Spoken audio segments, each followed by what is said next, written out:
Alright, so as you can see, old Crooktail seems to be happy.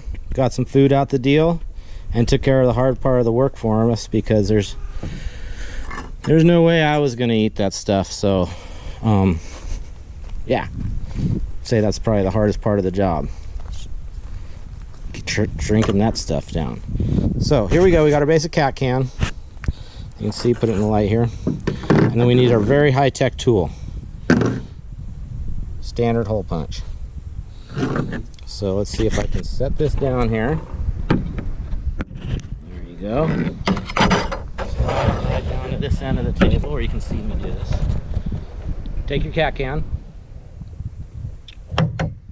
and you basically, there's a lip up here that could actually cut your hands where the top is attached to. So you take the round part of your hole punch here and you just kind of smooth it out to flatten that down. You can use a screwdriver, any sort of kind of tool to knock that edge down, just because, like I said, it's a good edge to maybe cut your finger down the road reaching into your backpack, reaching for your can. Once you're on the trail, you want to avoid injury because you're further away from any sort of medical help. You're out there for a few days, could get infected, things like that, especially on an old funky cat can. Once you put some fuel in this thing and heat it up, it should be pretty clean after that. Bacteria or anything like that, cat's mouth or something might have left behind. So once you got your edge kind of flattened down to what feels like just not a sharp edge, right? Take your hole punch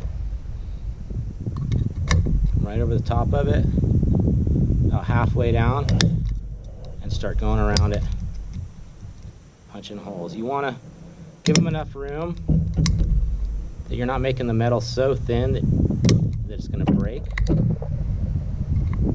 And obviously you could mark these holes. I'm just doing the quick ugly one version here. You can mark with a pen a nice even line all the way around and punch on that line so it looks a little more even the way that the holes punch through.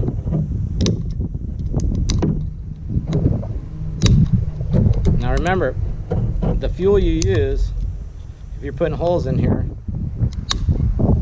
the further down you go, the less you can fill up your can with fuel. So be aware of that. You might try one and then go, I pushed down too far and can't get enough fuel to boil a full spaghetti pot. So play with it a little bit. Good thing about these cat cans is they're pretty cheap food. The cat seems to like them, and the good thing is they're very lightweight. This thing doesn't weigh a whole lot. So you got first row of holes. You can go and punch some more in around the top edge of it. Remember, so these holes, once you get a lid on this pot with a lid or whatever, you're covering up that top hole right here. So it needs a place to breathe, right? Something called the fire triangle. For fire to happen, you need fuel, you need oxygen, and you need heat. So without oxygen, you won't have fire. So what we're doing is creating a place for that fuel to get the oxygen so it can burn. So that's what the holes are for.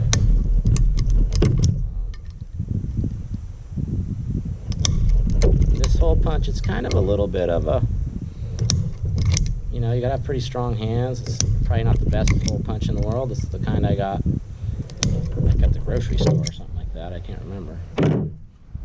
Something like that.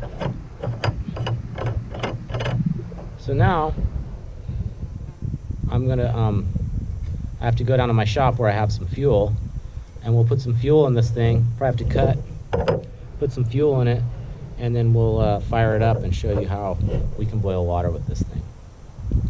So I'll tell you the type of fuel we're gonna need, and we'll watch the process from there.